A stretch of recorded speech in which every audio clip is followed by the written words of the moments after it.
L'autorité des routes de la ville a signé un accord contractuel avec un fournisseur de machines japonais.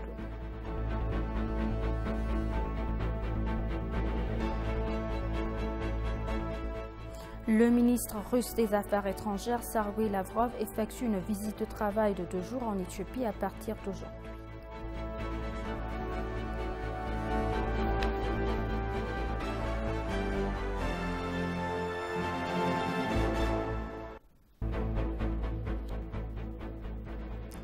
Bienvenue, chers téléspectateurs, c'est Aline Teipalo avec le journal du 26 juillet. Le vice-premier ministre et ministre des Affaires étrangères Dammaquah Makonnin s'est entretenu avec des membres de la Commission internationale des professionnels des droits de l'homme. La discussion s'écrirait dans la continuité de la discussion qui s'est tenue à Genève en mai. Les experts sont à Addis Abeba pour discuter avec des représentants du gouvernement éthiopien et d'autres parties prenantes. Les informations que nous avons reçues du ministère des Affaires étrangères indique que la discussion vise à créer une compréhension commune avec le gouvernement pour s'acquitter des responsabilités attribuées aux experts.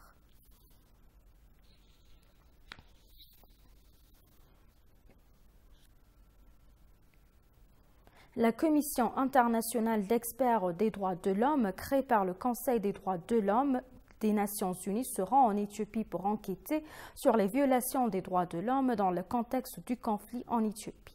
L'enquête précédente sur la violation des droits de l'homme menée conjointement par le Haut Commissariat des Nations Unies aux droits de l'homme et la Commission éthiopienne des droits de l'homme dans les recommandations de cette équipe conjointe d'enquête sera mise en œuvre par le gouvernement.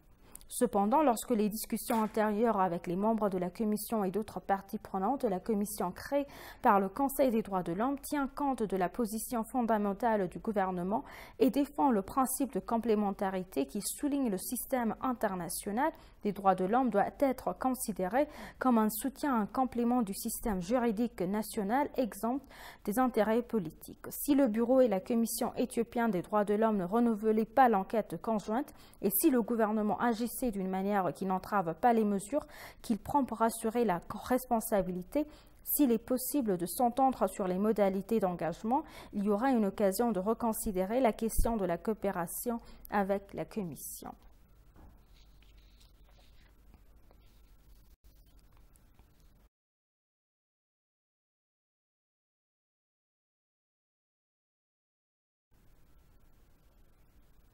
Le ministre russe des Affaires étrangères, Sergueï Lavrov, effectue une visite de travail de 2 jours en Éthiopie à partir d'aujourd'hui. Au cours de ce séjour en Éthiopie, il rencontrera des responsables gouvernementaux de haut niveau pour discuter de la relation de longue date et historique entre les 2 pays. Le ministre passera également en revue l'état des accords précédemment signés entre les 2 pays. Il convient de rappeler que le ministre russe des Affaires étrangères s'est rendu en Éthiopie en mars 2018, signant des accords dans divers secteurs pour renforcer les relations bilatérales.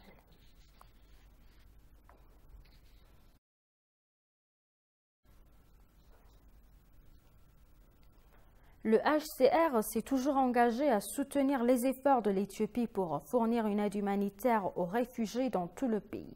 S'adressant à un TV anglais, des responsables ont déclaré que des efforts de coopération étaient nécessaires pour aider les réfugiés déplacés en Éthiopie. Selon le représentant adjoint de le HCR coopère pour répondre aux besoins humanitaires des personnes touchées par le conflit.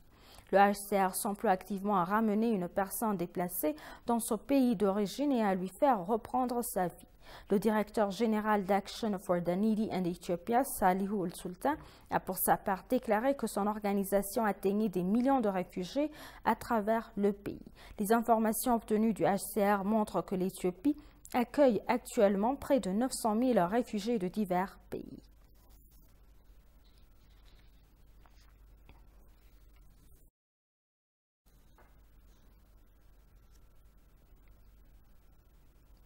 Le Conseil d'État d'Amara, composé de 294 membres, a exprimé son soutien à l'initiative du gouvernement de tenir des pourparlers de paix avec le TPLF. La remarque est venue à l'ouverture de la 3e session ordinaire de la première année du Conseil, s'adressant à la réunion du Conseil à Bahir Dar, la capitale de l'État. La présidente du Conseil, Fantou Tesfaye, a néanmoins averti que l'initiative ne peut voir le jour que lorsqu'elle est réciproque de la part de leur parti. Elle a donc exhorté le gouvernement à intensifier les préparatifs pour repousser une nouvelle série d'agressions à part entière par le terroriste CPLF qui, selon elle, peut se produire en tout moment. Attribuant le récent massacre d'innocents Amara dans diverses parties du pays au récit hostile des forces ennemies, la présidente s'est dit confiante que les Amaras remporteront sur le bourbier actuel vers un avenir meilleur.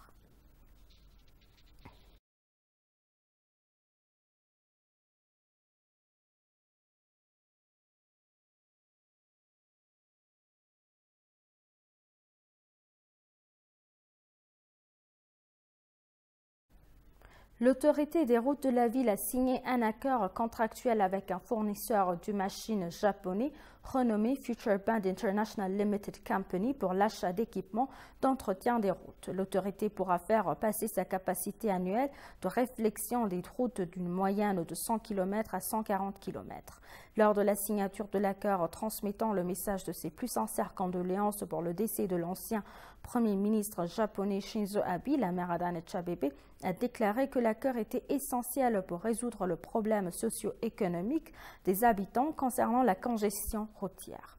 Déclarant que son gouvernement s'est engagé à renforcer les liens avec l'Éthiopie, l'ambassadeur du Japon, Ito Takako, a ajouté que l'accord signé avec la ville d'Addis Abeba rêve une importance primordiale pour rendre les autoroutes de la ville larges et attrayantes. Le directeur général de l'autorité des routes de la ville d'Addis Abeba, l'ingénieur Mogas Ababou, a également décrit comment l'aide améliorera la qualité des services routiers dans la ville. Il est prévu que l'accord pour l'acquisition d'équipements d'entretien routier signé par l'agence japonaise de coopération internationale renforcera l'efficacité des routes de la ville d'Addis Abeba en renforçant la capacité d'entretien des ressources routières. Il a également indiqué que les partenaires avec l'agence japonaise de coopération internationale se poursuivront dans les mêmes domaines et dans d'autres à l'avenir.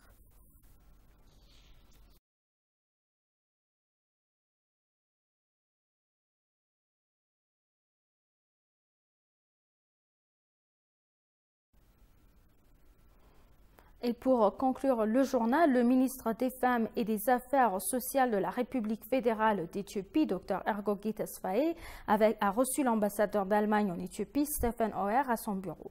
Dans le même temps, Dr Ergogi a mentionné que l'Éthiopie et l'Allemagne sont des pays amis entretenant des relations diplomatiques de longue date.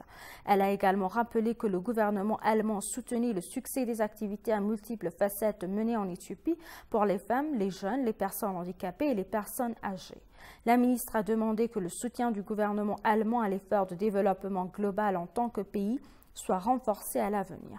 L'ambassadeur Stephen Auer a pour sa part salué le travail accompli pour donner aux femmes éthiopiennes les moyens de jouer leur rôle dans la paix et le développement du pays et pour permettre aux jeunes de s'engager largement dans le service volontaire. Outre le soutien humanitaire apporté aux parties touchées par la guerre, ils ont également apprécié les efforts du gouvernement pour fournir un soutien psychosocial et résoudre les problèmes de manière pacifique. Les informations que nous avons reçues d'une manière indiquent que l'Allemagne continuera à soutenir l'efficacité des activités de l'Éthiopie dans la consolidation de la paix, l'autonomisation des femmes, l'accès à l'aide humanitaire, la fourniture d'énergie renouvelable et d'autres domaines.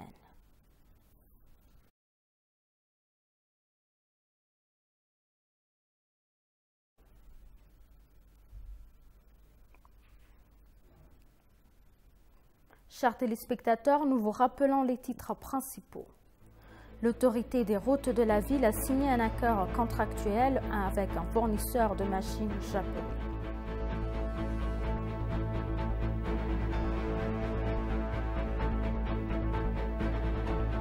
Le ministre russe des Affaires étrangères, Sergei Lavrov, effectue une visite de travail de 2 jours en Éthiopie à partir d'aujourd'hui. Merci, chers téléspectateurs. C'est la fin du journal. C'était Aline Taibaro avec le journal. Restez avec nous avec le reste du programme. Bonjour.